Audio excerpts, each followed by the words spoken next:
Ticket इसलिए नहीं दिया कि मैं ब्राह्मण हूं। पहली बात जान लीजिए, मैं ब्राह्मण के नाते मुझे टिकट नहीं मिला है। कांग्रेस सभी जातियों को लेकर चलने का नाम कांग्रेस एक विचारधारा है, ना कि कांग्रेस एक जाति है। टिकट दिया है कांग्रेस ने एक ऐसे कार्यकर्ता को जो बचपन से ही संघर्ष कर रहा है। उसने जाति नहीं देखा, मुझे जाति देख के टिकट नहीं मिला है और मैं जाति की बात नहीं करता, ना धर्म देख के टिकट मिला है। कांग्रेस ने मुझे टिकट दिया है, वो जात पात सब छोड़ के। कांग्रेस पहले भी कहती आई है जात पे न पात पे मुहर लगेगी हाथ पे। तो कांग्रेस का मैं सिपाही हूं और कांग्रेस कभी जाति और ब्राह्मण और उसकी बात नहीं करती है। कांग्रेस सबको लेके चलने की एक विचारधारा है। अभी पिछली बार कुछ साल पहले की बात है, आपकी पार्टी का समाजवादी पार्टी के साथ गठबंधन हुआ था। क्या आपको लगता है ये एक अनुभवहीन फैसला था? अब ये तो नेतृत्व का फैसला था, उसमें मैं नहीं कुछ टिप्पणी कर सकता, लेकिन स्थानीय मुद्दों पे मैं बहुत कुछ कह सकता हूँ। मेरा जो काम है इस देवरिया विधानसभा का सर्वांगीण विकास कराना। मैंने अपना एक मैनिफेस्टो जो है, घोषणा पत्र भी तैयार किया है, जो आप देख सकते हैं। इस घोषणा पत्र में तमाम मेरे जो विधानसभा के मुद्दे हैं वो इसमें हैं और इसके लिए मैं पूरी तरह संघर्ष करूंगा। समय कम है, ये 11-12 महीने के लिए है, लेकिन इसके लिए संघर्ष होगा। इसमें तमाम हमारे जन मुद्दे हैं, जैसे नगर पालिका परिषद देवरिया में फुटपाथ ठेला और खुंचे वाले जो लगाते हैं उनके लिए स्थानीय जमीन की व्यवस्था करते हुए उनके दुकानों का आवंटन में करूंगा।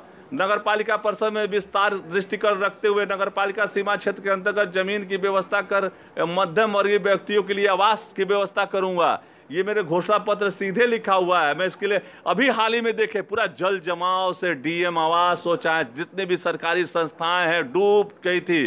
करीब 5-5 फीट पानी पूरे घरों में घुसा हुआ था। इनकी निकासी की कोई व्यवस्था नहीं है। पहले इसको निकासी की व्यवस्था कराने का मैं प्रबंध करूंगा। इसका अतिक्रमण हटा के नाले को और कुरना नाले को उसमें सफाई करा के पहले निकासी की व्यवस्था करना मेरा काम है। बीआरडी डिग्री कॉलेज का ये जो हमारे यहाँ जिस कॉलेज का मैं भी एक से पढ़ा हूँ, छात्र रहा हूँ, उसको पहले सुदृढ़ मरम्मत कराकर एक मॉडल के रूप में उसको कृषि विश्वविद्यालय का दर्जा दिलाने का भी मेरा संकल्प है और बढ़िया उसको सुदृढ़ बनाने का ये संकल्प है। उसके बाद राजकीय औद्योगिक प्रस्थान उसरा बाजार जो है आपका औद्योगिक क्षेत्र सब जर्जर होके पड़ा हुआ है। औद्योगिक के नाम पे एकदम कुछ कामे नहीं हुआ, वहाँ कोई उद्योग धंधे यहाँ है ही नहीं है। उनको चालू कराने, उनमें आधुनिकीकरण करा के और नौजवानों को, युवाओं को रोजगार, जो स्थानीय रोजगार देने का मेरा संकल्प है। उसके बाद ब्लॉक बैतालपुर को नगर पंचायत का दर्जा दिलाऊंगा। ये बैतालपुर बगल में है, वो ब्लॉक है, उसको हम लोग नगर पंचायत का दर्जा दिलाएंगे। गौरी बाजार में बखरा राजकीय प्रशिक्षण केंद्र ITI की स्थापना करना है और निःशुल्क गरीबों के छात्रों को शिक्षा भी देने का हमारा संकल्प है।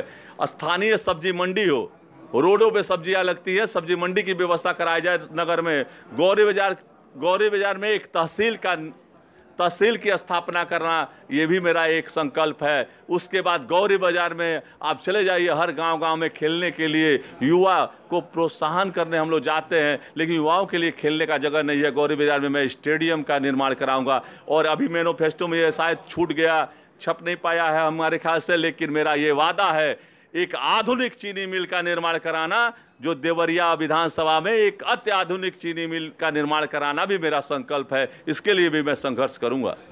जी, अब मैं अंतिम प्रश्न आपसे ये करना चाहता हूँ। निजीकरण इस समय बहुत जोर शोर पे चल रहा है, हर चीज़ का निजीकरण हो रहा है। निजीकरण कितना सही है, कितना गलत है, या पूरी तरह से गलत है या पूरी तरह सही है, इस पर आपकी राय? पूरी तरह से गलत है। ये निजीकरण पूरी तरह से गलत है।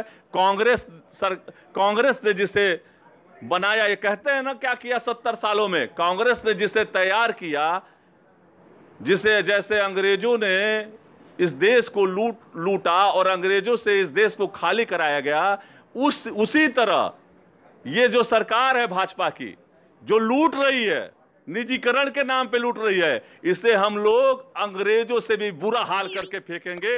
ये हमारा संकल्प है, यही हमारा वादा है।